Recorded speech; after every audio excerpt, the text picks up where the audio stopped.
بص يا سيدي، ايا كان شغلتك ايه لازم تتعلم برمجه او كودينج. واقول لك ليه لازم وليه هي هتفيدك جدا، ومن غير ما تعلمها هتخسر كتير. ابتداء كده من قبل ما نخش في اي تفاصيل، البرمجه هتعلمك حاجه اسمها بروبلم سولفينج والكريتيكال ثينكينج، وفهمك يعني ايه بروبلم سولفينج ويعني ايه كريتيكال ثينكينج في الفيديو.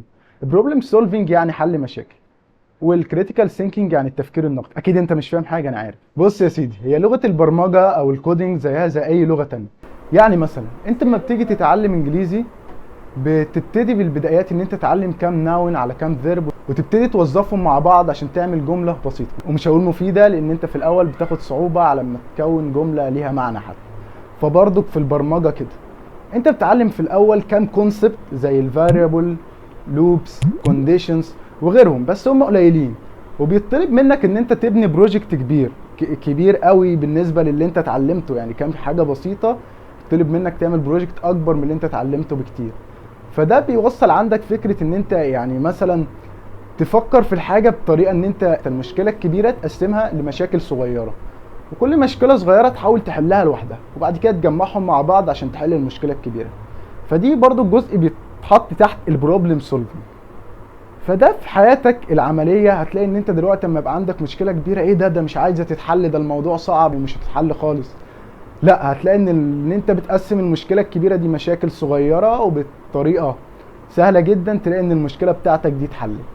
طب برضو في فكره تانية في البرمجه بتعلمك. انت دلوقتي بتديك بروجكت كبير، زي مثلا مش هنقول كبير، او خلينا في الكالكوليتر اللي هو ده اول بروجكت بتعمله لما بتبتدي كودينج. طلب منك مثلا تعمل كالكوليتر بشويه الكونسبت اللي انت خدتها ديت.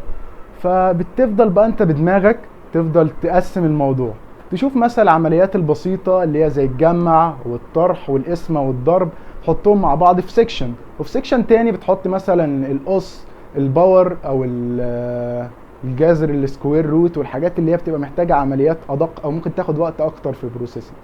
فده برضك بيخليك ان انت يبقى عندك تكون اركتكتشر او معماريه كده في دماغك ان انت ازاي توصل للنتيجه النهائيه من البروجكت. هي دي حاجات بتدرس، يعني الحاجات دي بتدرس بطريقه تانية، زي مثلا الفلو شارت او السودو كود. بس انت يعني بديهي بدماغك كده لوحدك، اما بتبتدي تتعلم برمجه بتلاقي نفسك دماغك راحت للحاجات دي لوحدها. فدي بتنمي التفكير جدا جدا في دماغك، بتنمي التفكير المنطقي ان انت تفكر في كل حاجه في حياتك بمنطقيه جدا. وده يصعب عليك حياتك بعد كده، لان انت حرفيا البرمجه فيها حاجه يعني بتخليك زياده عن البني ادمين العاديين سنه، ان انت كل حاجه حرفيا بتفكر فيها بكل تفاصيلها. يعني انا دلوقتي لو رفعت ايدي في مفصل الكتف هيتحرك لفوق بزاويه مش عارف كذا عشان يعمل كذا. فانت هتبقى برضو بتدقق في ادق التفاصيل، ودي حاجه برضو هتساعدك في حياتك جدا. ده بالنسبه للبروبلم سولفنج او بالنسبه للجزء اللي في الورقه. اروح اشوف الورقه وارجع تاني. نخش للجزء الثاني. البرمجه برضو بتحسن عندك حاجه اسمها الكريتيكال ثينكينج اللي قلت عليها في الاول، التفكير النقدي.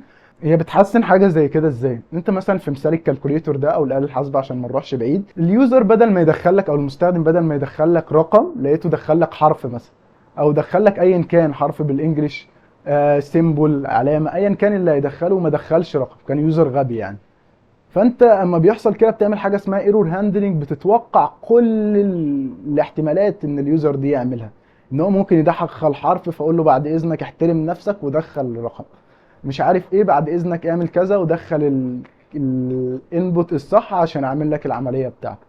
فكل ده بيبقى جوه دماغك من غير ما بتتعلمه لوحده، بيتولد اما بتتعلم كودينج او برمجه. صدقني انت اول ما تخش في المجال ده ما بتبقاش بني ادم عادي، انت بتبقى مهندس، وده يعني هاي ليفل اوف بشريه، يعني بتبقى في حته تانية خالص. البرمجه برضه بتطور عندك حته الكرياتيفيتي، تبقى بني ادم كرييتيف. يعني مثلا النظريه اللي احنا خدناها في الاول او المثال الاولاني اللي هو بتاع الامثله القليله او الكونسبت القليله اللي انت بتطبق بيها بروجكت كبير، انت برضك في دنيتك او في حياتك العمليه هيبقى امكانياتك معاك امكانيات قليله، وبيبقى مطلوب منك تعمل بيها حاجات اكبر بكتير. فده بيحسسك ان انا اقدر اعمل اي حاجه من اقل امكانيات. فبيدي يعني اشاره لمخك ان انت تقدر تعمل اي حاجه. فده بيخلي خيالك يسرح بقى لبعيد قوي يعني.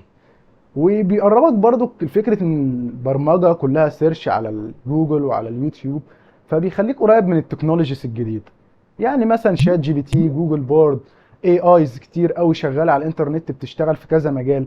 الحاجات دي لو انت مش قريب منها او انت مش عارف هي شغالة ازاي، مش هتقدر تستخدمها احسن استخدام. برضو الكودينج، لان الحاجات دي كلها معموله بكود، اما انت تبقى فاهم كودينج هتبقى فاهم الحاجات دي كلها معموله بايه، انت هتبقى عارف قدراتها وقد ايه هي تقدر توصل وقد ايه هي تقدر تساعدك.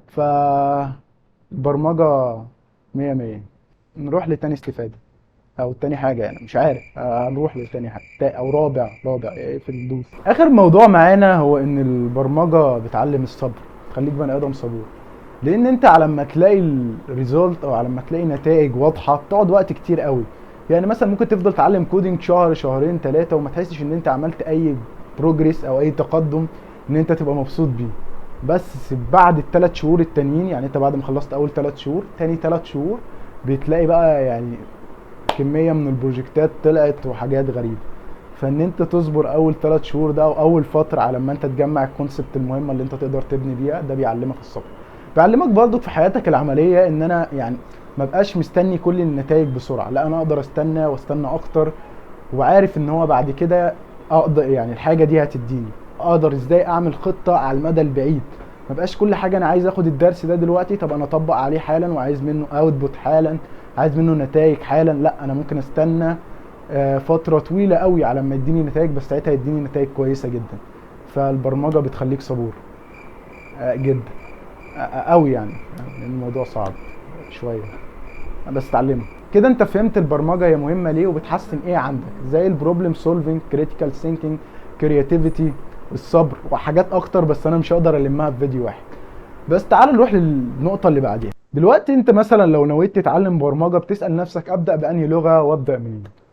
انا ترشيحي ليك غير كل الناس اللي على اليوتيوب اللي بيقول لك ابدا ببايثون، ابدا باللغات اللي فيها بيلت ان فانكشن كتير، اللي هي بتدعم لغه البشر، قريبه من لغه البشر باللغه الانجليزيه. بس انا مش شايف ان ده احسن حاجه لحد بيبتدي او حد عايز يحب البرمجه. لو عايز تحب البرمجه بجد وتكمل فيها، اتعلم من اللغات اللي هي الاصعب سنه بسيطه زي السي والجافا. وهي مش صعبه، بس هي بتحتاج قرايه كتير، وبتحتاج مجهود في الاول كتير عشان تقدر ان انت ازاي تتعامل مع الهاردوير، ودي حاجه كويسه بتعلمها لك.